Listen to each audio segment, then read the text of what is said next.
Hello YouTube, my name is Nero, and today we have some Borderlands, a pre-sequel, and a legendary weapon guide for the Thingy, which is the very first legendary weapon that I've actually found here in Borderlands, a pre-sequel. I gotta say, it feels good.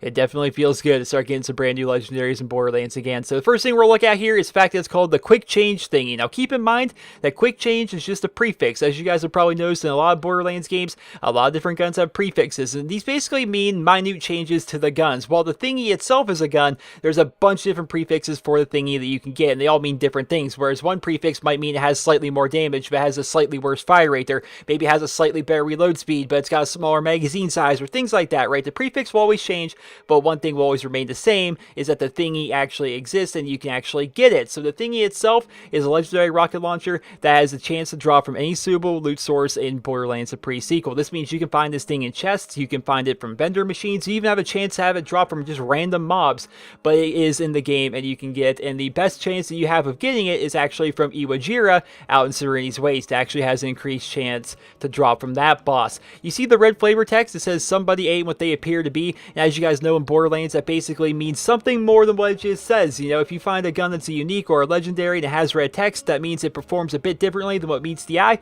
And what this gun does is it means it's always corrosive. Every time you find the Thingy, it's always going to be a corrosive rocket launcher. And upon impact, like when you shoot somebody with this rocket launcher, it's going to release 3 different small grenades that explode after a set period of time, which is pretty awesome. And we're going to be showing gameplay of that here in the near future. Let's show you guys how we're actually going to go ahead and try and farm to acquire the Thingy rocket launcher.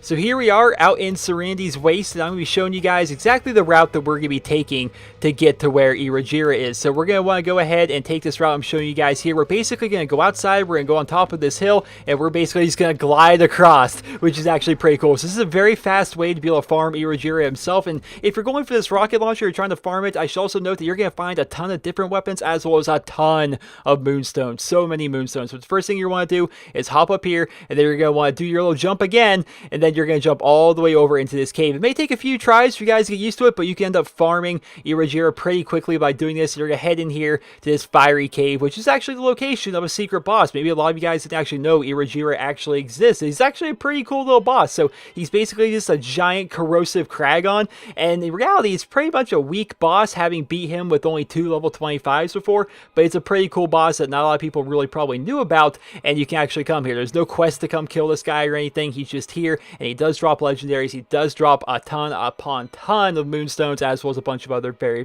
good guns. So he's always going to be level 30. If you're playing in normal mode, he will always be level 30. If you're playing in true Vault Hunter mode, he will always be level 52. Keep that in mind. So my brother and I are in here. It's just the 2 of us. We farmed this guy so much. The drop chances on the Thingy don't appear to be very good. My brother farmed it a little bit from levels probably 26 to 28, and he got the gun to drop for him 6 times, whereas for me, I started at level 25, and I had to wait till level 31 to be able to pick up 2 of them. So it took a lot of farming to actually pick it, but as you guys can see right here, the Thingy actually drops. I actually have 2 Thingies. I actually got to drop for me once, but I wasn't recording, so just for the sake of the video, I went back and farmed them again for an hour and a half to try and get footage of the gun itself actually dropping, so I can show you guys it's an actual drop. It's not mod or anything like that. I actually got this thing legit to try and show you guys everything here is on the up and up. So as you guys can see, there's my Quick Change Thingy. It's a beastly rocket launcher, and let's actually go show you guys some gameplay of how this gun performs and exactly what that red flavor text actually means in game and how it affects the weapon itself.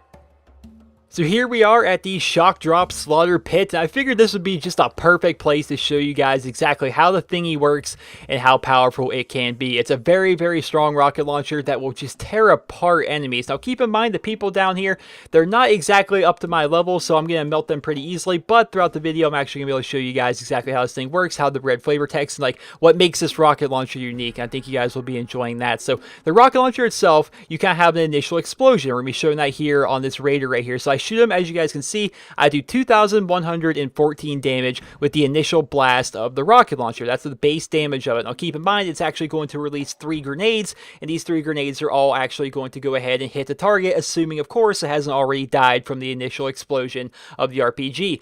So now let's go ahead and see exactly how much damage these little grenades do. As you guys can see right here, there's actually one of the grenades, and it's going to slowly go over and it's going to attack the target I initially hit. Now, as we see the explosion from that grenade, you see once again that it did exactly 2,114 damage, the same amount of damage as the initial explosion. So when you shoot somebody with this rocket launcher, it's going to do its base damage. Then it's going to release 3 grenades. Each one of those grenades are going to home over to the target, like they automatically teleport over to the target, and it's going to do the exact same amount of damage per grenade as the initial blast of the RPG itself. So that's pretty powerful. And if you're wondering about the heart, no, that has nothing to do with the rocket launcher. That is just a skill by Claptrap. It basically, whenever I kill an enemy, it releases a friendship nova, and it heals me, myself, as well as teammates around me. It's kind of nice. It's a nice skill. Leave me alone. It makes pretty hearts. I like it. So let's continue on here at the gameplay, and as you guys will be seeing, we're just going to go around and we're going to shoot some targets. As you guys can see, I'm level 31. These guys are a lot lower of a level than me, so sometimes I'm going to one-shot these guys, but other times I'm going to hit them,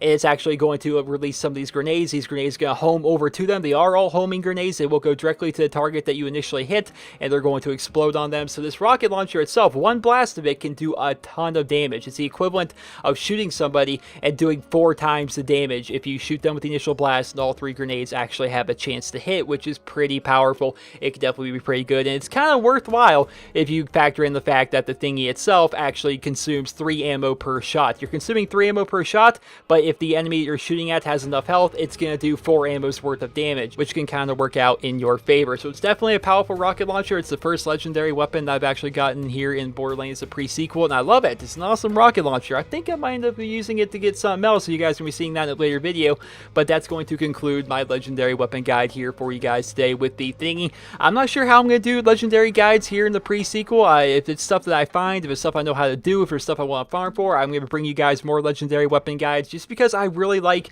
going for legendaries in Borderlands. I've put so many hours. I think I put like 400 hours or so into Borderlands 2. I put in a bunch into Borderlands 1. It's my favorite game series. I just enjoy playing it, so I figure, hey, why not? I'm just going to go ahead and make some Borderlands pre-sequel videos for you guys, and hopefully you guys will enjoy them. You seem to enjoy the Let's Play, and hopefully you enjoy the guides of different kind of things here within the pre-sequel, doing Easter egg guides, doing legendary weapon guides and stuff like that, and of course the DLC when that comes out. So subscribe to my channel if you guys are new for more Borderlands the pre-sequel content. I hope you guys all enjoyed this video, and if you did, please be sure to leave a rating. Hope you guys all have a wonderful day.